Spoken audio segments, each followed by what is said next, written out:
आज की इस नए वीडियो में मैं अक्षय आचार्य जी आपका दिल से स्वागत करता हूँ। सबसे पहले आप सभी को दीपावली की इस पावन पर्व की दिल से बधाई एवं शुभकामनाएं। आज हम पढ़ेंगे नया चैप्टर कक्षा 10वीं गणित में अध्याय 6 है निर्देशांक ज्यामिति।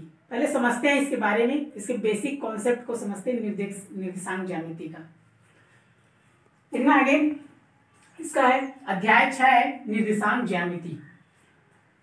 इसको समझते हैं। देखो, ज्यामिति की वह शाखा जिसमें किसी समतल पर बिंदुओं को वास्तविक संख्याओं के क्रमित युग्मों, रेखाओं तथा वक्रों को बीजीय समीकरणों द्वारा व्यक्त किया जाता है, ज्यामिति निर्देशांक कहलाता है।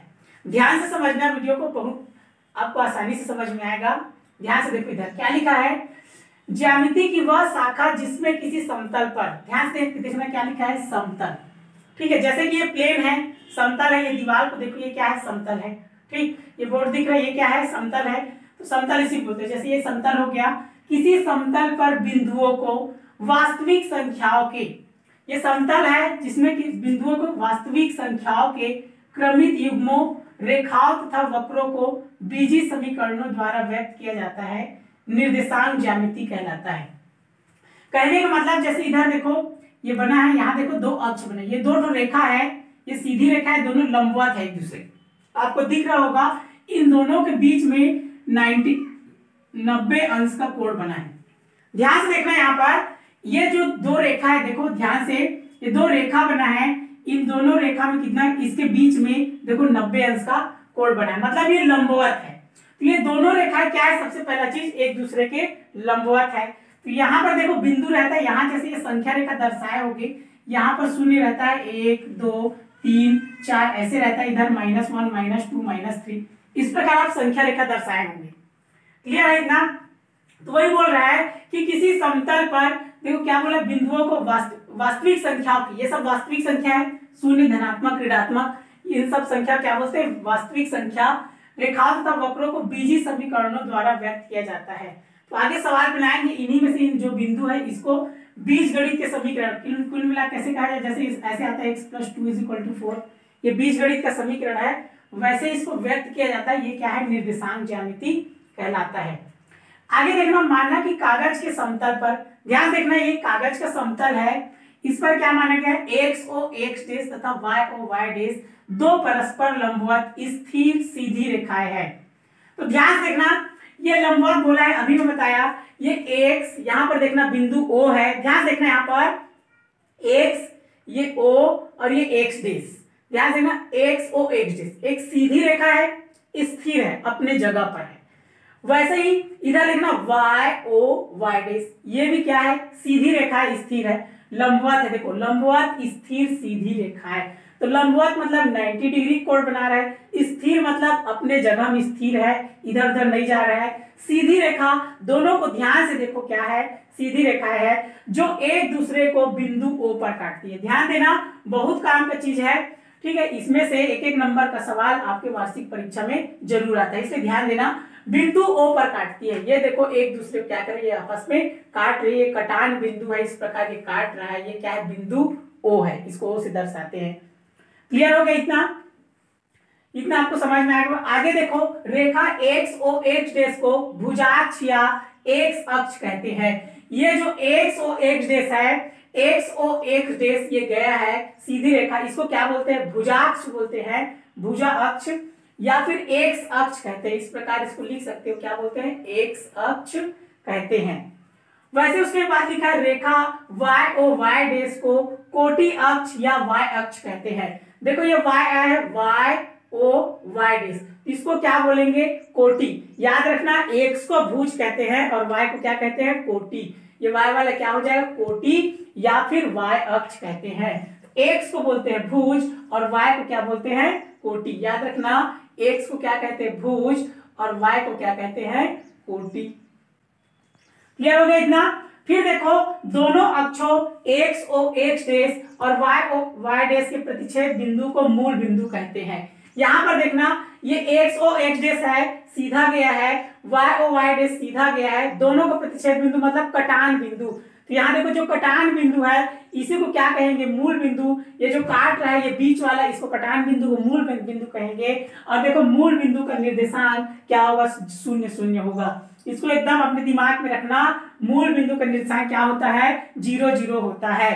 तो यहाँ पर देखना एक्स अक्ष और वाई अक्ष के कटान बिंदु को क्या कहते हैं, मूल बिंदु कहते हैं। और मूल बिंदु का निर्देशांक क्या होता है, 0 0 होता है। उसके बाद देखना एक्स अक्ष पर स्थित किसी बिंदु की कोटि या फिर वाई निर्देशांक हमेशा 0 होगा।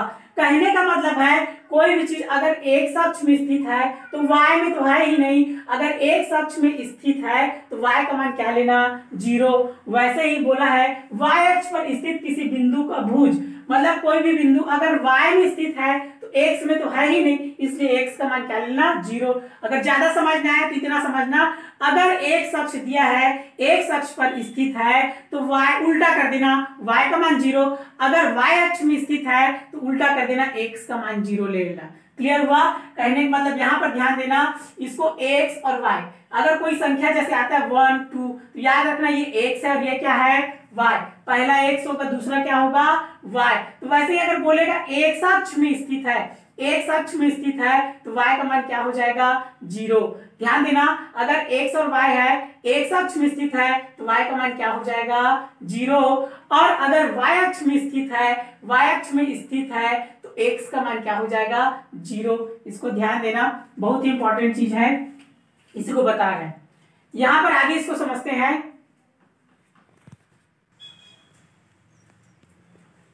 आगे देखना यहाँ पर, अब इसको समझते हैं, बहुत काम की चीज है। चतुर्थांश देखना, देखो ये 2 अक्ष है, एक्स और वाई अक्ष है, इसमें देखो 4 भाग में बढ़ गया, 1 2 3 4, इसी को बोलते हैं चतुर्थांश।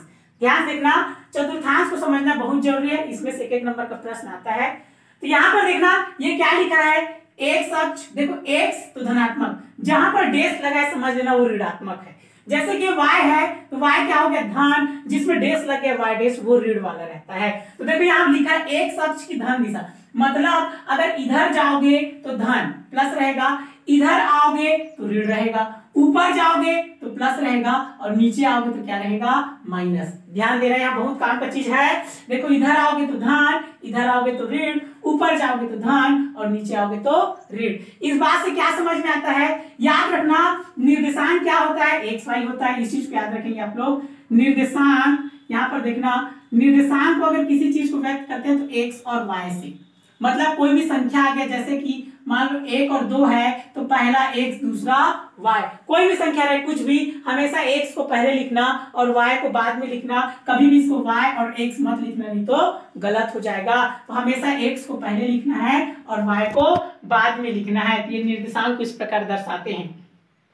तो यहाँ पर चतुर्थांश को समझते हैं, देखो क्या हो जाएगा, x को पहले लेना है, तो देखो इधर जा रहे हैं तो पहले क्या हो गया, धन, तो यहाँ पर देखो ये प्लस है, प्लस लिखना, यहाँ पर ध्यान देखो, ऊपर जा रहे हो तो ये देखो y है, ये भी क्या है, प्लस है, तो देखो क्या आ गया, पहला प्लस प्लस आ गया, इसको क्या है, ये प्रथम चतुर्थांश है, तो इसी को लिखना है, ये प्लस प्लस आया। दूसरा इधर आना, तो यहाँ पर देखो पहले x को लिखते हैं, x क्या है, ऋण, तो पहले क्या आ जाएगा, ऋण, माइनस, ऊपर जाओगे y क्या है, प्लस, ये क्या हो गया, माइनस प्लस। देखो रटना नहीं है, समझना है, x और y इन दोनों के बीच में देखो, x पहले क्या है, माइनस है, y क्या है, यहां देखो माइनस है। क्लियर हुआ इतना? इसको देखना, x पहले क्या है, प्लस है और y क्या है, फिर माइनस है।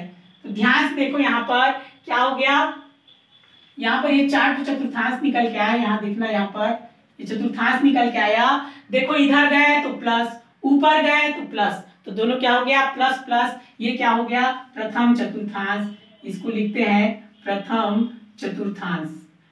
दूसरा देखना, इधर आए, x को पहले देखना, बाद में y को देखना, उल्टा नहीं देखना। तो एक साइड आओगे तो पहले क्या है, माइनस, देखो ऋण लिखा है ना, ऊपर जाओगे y तो क्या हो गया, प्लस, तो ये क्या हो गया, द्वितीय चतुर्थांश। तीसरा देखना, x इधर आए तो माइनस, नीचे आए तो माइनस, तो ये क्या हो गया, तृतीय चतुर्थांश।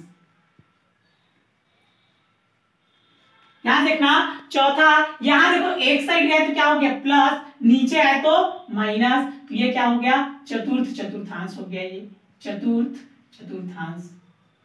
तो ध्यान देखना, चतुर्थांश इसी प्रकार करना है, उल्टा नहीं करना। पहला, दूसरा, तीसरा, चौथा, इसी से प्रश्न बनता है। देखो पहला चतुर्थांश क्या हुआ, प्लस प्लस, दूसरा चतुर्थांश माइनस प्लस, तीसरा चतुर्थांश माइनस माइनस, और चौथा चतुर्थांश क्या है, प्लस माइनस। तो इसको दिमाग में रखना है, पहला प्लस प्लस, दूसरा माइनस प्लस, तीसरा माइनस माइनस, और चौथा प्लस माइनस। तो यहाँ पर प्रश्न ऐसे पूछ देता है, जैसे मान लो आ गया, यहाँ पर लिखा है 2, 3, कौन से चतुर्थांश में है। तो देखो चिन्ह को देखना, सामने में कुछ नहीं है तो प्लस, इसके भी सामने में प्लस, तो कौन सा चतुर्थांश हो गया, पहला। मान लो लिखा है माइनस 2, 3, तो देखो यहाँ माइनस है, इसके सामने कुछ नहीं है तो क्या है, प्लस, तो माइनस प्लस, तो कौन सा हो गया, द्वितीय चतुर्थांश। ध्यान देखना। और आगे मान लो -2, -3, देखो दोनों क्या है, माइनस माइनस, तो कौन सा चतुर्थांश, इधर देखो तृतीय। और आगे मान लो 2 और -3, तो देखो ये प्लस है, ये माइनस है, तो कौन सा चतुर्थांश हो गया, चतुर्थ चतुर्थांश। तो इस बात का आपको ध्यान देना है कि चतुर्थांश से किस प्रकार का प्रश्न आएगा, इसी प्रकार प्रश्न पूछते हैं। तो आपको संख्या से मतलब नहीं है, चिन्हों से मतलब होना चाहिए। क्लियर है? उम्मीद है आपको बहुत अच्छे से समझ में आया होगा। ध्यान से देखो, उसके बाद और इसमें एक दूरी का सूत्र है, दो बिंदुओं के बीच की दूरी निकालने का ये सूत्र है कि बराबर होता है दूरी निकालने सूत्र करनी लगाना। कोष्टक के अंदर ध्यान रखना, x2 - x1 पूरे घात 2 प्लस y2 - y1 पूरे घात 2, ये दूरी का सूत्र है। तो यहाँ पर आप लोग ध्यान देना। उम्मीद है आपको बहुत अच्छे से समझ में आया होगा। वीडियो को एकदम ध्यान पूर्वक आप वीडियो देखिए, बहुत आसानी से आपको समझ में आएगा। धन्यवाद।